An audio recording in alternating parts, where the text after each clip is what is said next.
Lina Mungetón renunció a la estabilidad de un empleo formal para iniciar el camino incierto del emprendimiento.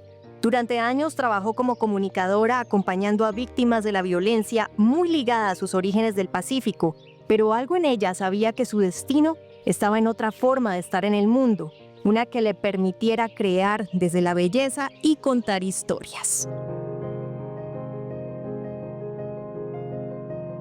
Estaba recién estrenando a mi bebé, por así decirlo, a Luciano, entonces estaba en ese momento como de búsqueda y llega un momento en que digo, ok, yo quiero ya empezar, quiero una línea que realmente me conecte, que muestre lo que soy, pero también que pueda contar historias. Y empiezo yo entonces esa búsqueda y llego a una fundación en Buenaventura que me permite conectar con estas mujeres artesanas indígenas de la comunidad Verara Siapidara. Cuando yo empiezo esta conexión sabía que quería hacer unas carteras, pero todavía tenía como un marco muy amplio que no tenía como claro qué más quería hacer aparte de unas carteras.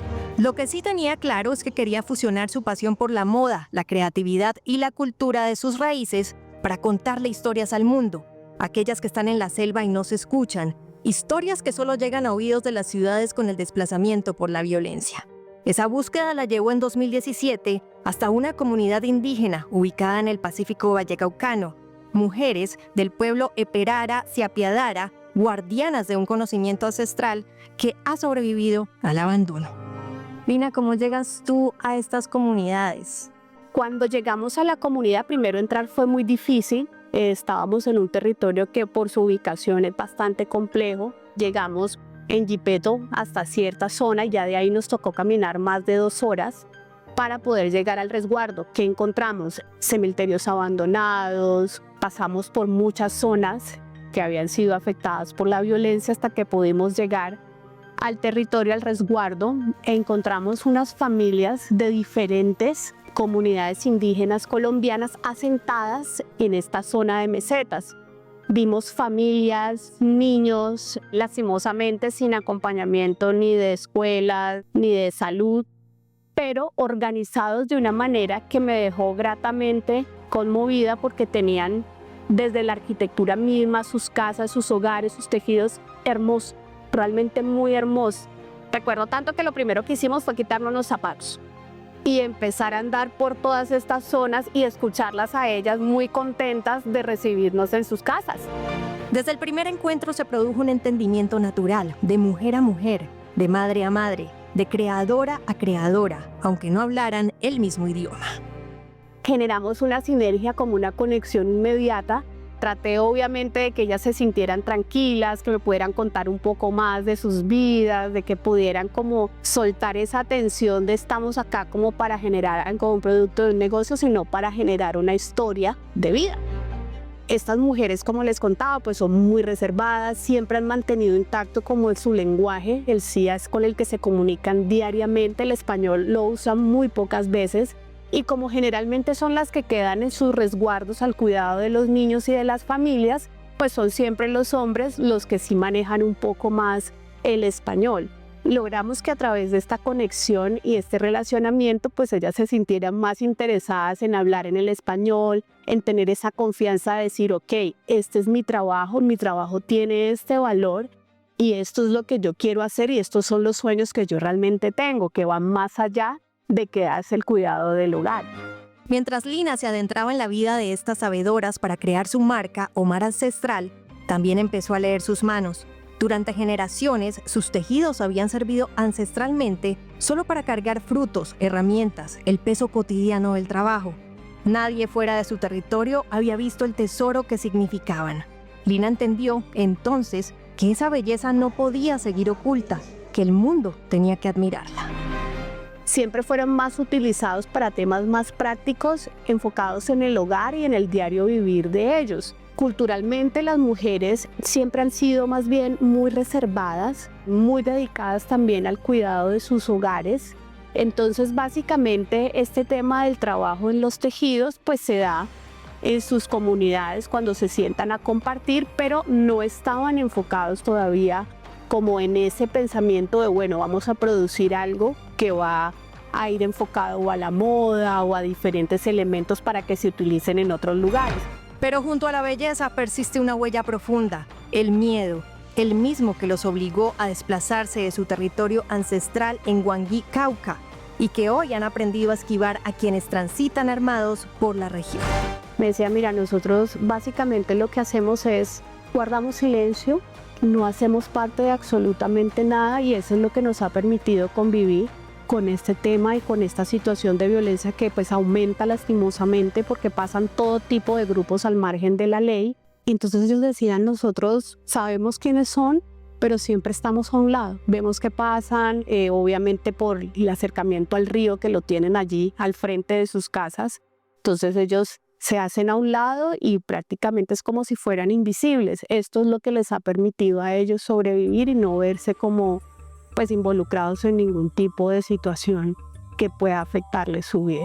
Pero además de todo lo que han tenido que sortear, se suma una ausencia más pesada, la del Estado. Son territorios que literalmente les ha tocado lucharlos para poderse sostener allí. Ya poco a poco han logrado algunos pocos servicios como la energía. El agua todavía no, pero ya cuentan con energía. La conectividad es casi cero, les toca salir como a un punto del río para lograr un poquito de conectividad. Pero en cuanto a salud y a educación, definitivamente la zona no la tiene, entonces les toca un desplazamiento larguísimo para llegar ya sea a Buenaventura, a Dagua, La Delfina o a esos otros pequeños corregimientos o municipios que brindan educación para estos niños. Por ejemplo, muchas de ellas dan a luz en sus resguardos y hay muchas que han perdido sus niños porque no han tenido ese acompañamiento médico. En cuanto a la educación, les decía, el desplazamiento es larguísimo y no cuentan con esas vías de apoyo para poder tener a sus niños al menos educándose dentro de los mismos resguardos. Y por el tema de las violencias, pues generalmente tratan de, en lo posible, poder buscar otros lugares donde asentarse para estar más en contacto pues con esas otras oportunidades que les permita a ellos no solamente la educación, sino también el trabajo. Pero allí donde el Estado nunca ha mirado, Lina y su equipo empezaron a abrirles nuevos caminos cargados de oportunidades. Casualmente, con estos procesos que se han dado de poder trabajar las tejedurías, pues se ha generado un método de ingreso para ellas y de sostenimiento muy importante. Y ahí es cuando hablábamos con ellas, que estas tradiciones no se pierdan, pero adicional, están ganando unos recursos que les permite aportar en sus hogares. Entonces, de repente para ellas, lograr generar esos ingresos a través de las tradiciones les permite ir creciendo e ir convocando más mujeres que se unan para poder generar esos ingresos en sus hogares. Pues fue un proceso muy bonito porque fue para ellas encontrar, aquí hay una manera de poder sostener nuestros hogares, llevar el alimento, darles oportunidad de educación, de otro tipo de cosas a los niños a través de esa tejeduría. En los tejidos que Lina usa para posteriormente diseñar y moldear sus bolsos no hay nada al azar. Las mujeres no solo trenzan fibras, con ellas transmiten sus memorias y su universo. Cada bolso termina siendo un relato, cada forma una emoción, cada color un estado del alma. Este es ojito de camarón por este lado, porque ella tiene dos diferentes.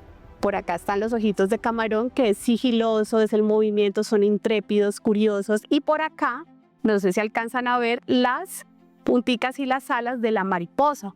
La mariposa es la libertad, tiene esa forma de expresarse. Tenemos también el de la cana, que es la cana que le sale a las personas en su cabello y que tiene que ver con la madurez, con el conocimiento, con todo este tema del crecer y ser cada vez más conscientes. Y así sucesivamente encontramos una cantidad de diseños como la petacona, que es la culebra, que también va muy cuidadosa, muy mística. Está el del agua, está el de la cola del mico. Y de ahí para allá el universo es inmenso dentro de la naturaleza y de la espiritualidad de la comunidad indígena. Pero estos tejidos también obedecen a leyes espirituales. ¿Cómo es la conexión de estas mujeres con la naturaleza? La religiosidad indígena es supremamente sagrada. Con decirles que ha habido épocas donde ellos no tejen porque están en su proceso de limpia espiritual, entonces ellos dicen, no, mira, tenemos un espíritu, nos está sucediendo eso, entonces vamos a estar aislados, vamos a estar en ese proceso de limpiarnos y de sanarnos y de curarnos. Todas las bebidas que hacen desde la misma naturaleza, para ellos la tierra lo es todo. y les brinda no solamente el alimento, sino también el sustento como tal. Y es allí justamente de esa conexión con la tierra que ellos a cada cosa que hacen o que tejen le dan ese significado. Son mujeres que ya desde antes cuentan que sus historias de sus ancestros pues ya tenían esa simbología dentro de los tejidos. Y esas historias las fueron heredando ellas en las tradiciones y fueron conectándose con esa simbología. Entonces, hay momentos en que conectan la historia con el tejido, pero también cómo se están sintiendo. Nada es rápido, nada es industrial. Todo tiene tiempo, luna y paciencia.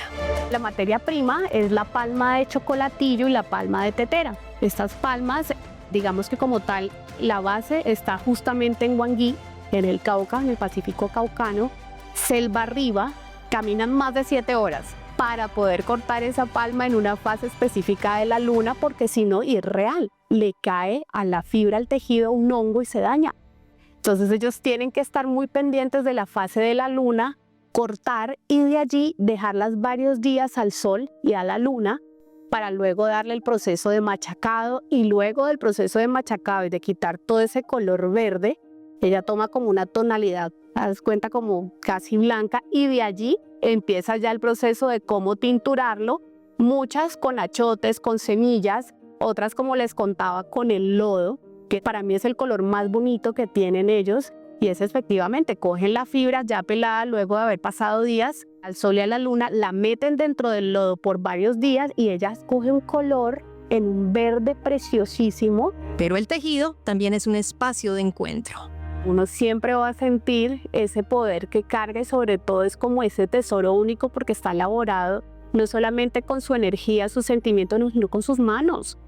Todo es totalmente manual, ese proceso de la conexión de ellas. Yo he tenido la oportunidad de sentarme con ellas cuando están tejiendo y es hermoso. O sea, es una energía que se unen todas las familias sentadas en el piso, tejiendo, hablando, compartiendo, riendo. Es maravilloso. Al tiempo que estas mujeres se fortalecían, Lina también aprendía a mantener vivo su proyecto, a equivocarse y a seguir adelante. Empezar a entender, bueno, cómo se genera una empresa, cómo puedo sostener una empresa y empezar también uno a conocer a través de pruebas y error, pues poder llegar a estar hoy a 8 años, donde ha sido un reto enorme, donde ha habido momentos que he parado, donde ha habido momentos donde he dicho no puedo más, donde uno de verdad va aprendiendo día a día con ellos. Es difícil, primero porque cuando se empieza pues uno está muy solo en este proceso. Tuve la oportunidad de cuando llevaba más o menos 6 meses con Omara de ganarme el premio Innovación Vallecaucana.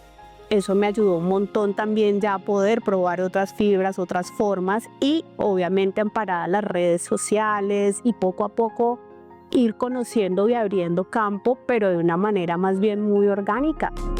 Los bolsos han cruzado fronteras y con ellos las historias. Hace poco pues llegamos de participar justamente en una feria en Italia y para nosotros fue algo maravilloso porque realmente siempre habíamos querido llevar el producto para Europa ya a gran escala y poder permitir que la gente conociera, se identificara con ellos y se conectara con ellos, y así fue.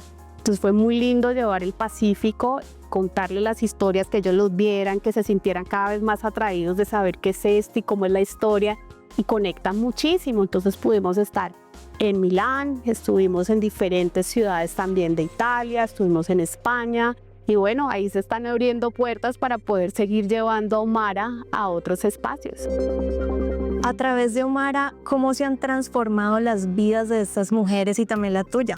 Yo creo que primero ellas son las que terminan dignificándolo a uno realmente, porque desde el respeto, para mí es importante ver cómo todos estamos creciendo juntos, ¿sabes? Para mí esa es la cadena de valor que tenemos los que estamos haciendo esto, que es crezcamos todos juntos, pero sobre todo démosle a ellas ese protagonismo real y ese respeto que merecen por toda esa labor que están haciendo, porque es que nosotros somos gracias a ellas. Y para mí ese respeto y esa dignificación es porque son las mujeres las que son la base de absolutamente todo. Sin ellas no se podría lograr nada. Lina, ¿qué sueñas para Omara y para estos territorios? Primero, pues que tengan esos espacios, esos territorios en paz, donde puedan contar con lo más básico que es la misma salud, o sea, la salud, la educación, que puedan tener esa oportunidad de verdad de conocer y proyectar esos saberes a través de otras regiones y que puedan contar con todos esos recursos que se necesitan para el diario vivir. Pero también, sobre todo, y lo más importante es que no se dejen pisotear por absolutamente nadie, o sea, que esos recursos sepan el valor que tienen tan importante, que hagan respetar ese valor, o sea, que ese valor se siga conteniendo y manteniendo y que siga creciendo. Y que en lo posible de verdad se puedan crear esos semilleros donde los niños no vayan a perder el interés por las tradiciones, es que allí está todo. Omar Ancestral es más que una marca. Es la demostración de que cuando el Estado no llega, el encuentro, el respeto y el esfuerzo compartido pueden abrir caminos para todas, para ellas y para Lina.